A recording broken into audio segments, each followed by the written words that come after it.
تازه او بد خبر د پاکستانی پوځ ظالمانه قتل عام. پاکستانی پوځ په پاکستان کې سلګونه مظاهره کوونکي وژلي او ټانکونه یې پرې خېژولي.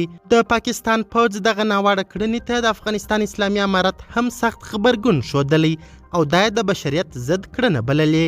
دا چې پاکستانی پوځ څنګه او ولې زرګونه مظاهره کوونکي زیانمن کړي په اړه افغان حکومت نور څه ویلي او پاکستانی پوځ ولې دغه ناوړه کړنه ترسره کړې. بشپړ حال را سره هم دغه روانه ویډیو کې کتلی سئ.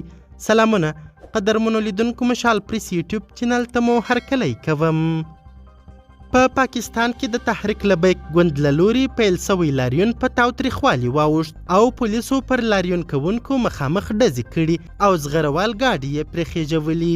د تحریک لبیک زرګونو پلویانو له لاهور ښار څخه اسلام آباد ته په دې موخه حرکت پیل کړ چې د فلسطین په ملاتړ اسلام آباد کې د امریکا سفارت مخې ته راټول سي، خو پولیسو یې مخه ونیول. د تحریک لبیک له لوري د ورکړل سوو معلوماتو له مخې پولیسو سره نښتو کې له 280 زیات کسان وژل سوي، 1900 نور ټپیان او 2 کسان د زغروال ګاډي لاندې سوي او د 12 کسانو جسدونو ته اور ورکړل سوی دی.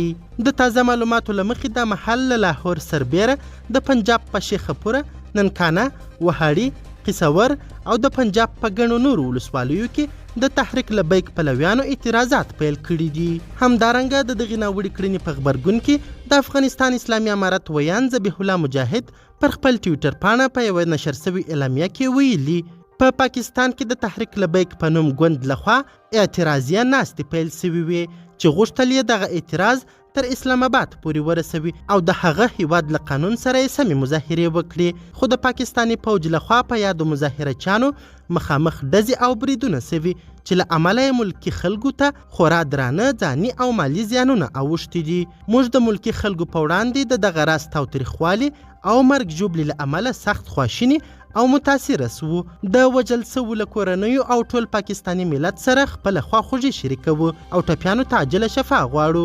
همدارنګه ذبیح الله مجاهد زیاته کړې په پاکستاني حکومت او پر حاکم اړخ غږ کوو چې د خپلو خلکو په وړاندې نور زور زیاتی ونه کړي او ستونزې د خبرو او مفاهمې له لارې حل کړي. قدرمنو لیدونکو، د ویډیو له کتلو مو نړۍ مننه. د لا زیاتو او نورو لحظه پر لحظه خبرې مطالبو لپاره زموږ همدغه مشال پریس یوټیوب چینل سبسکرایب کړئ. تر بیا او بلې ویډیو ښه وخت ښې چارې د الله په امان.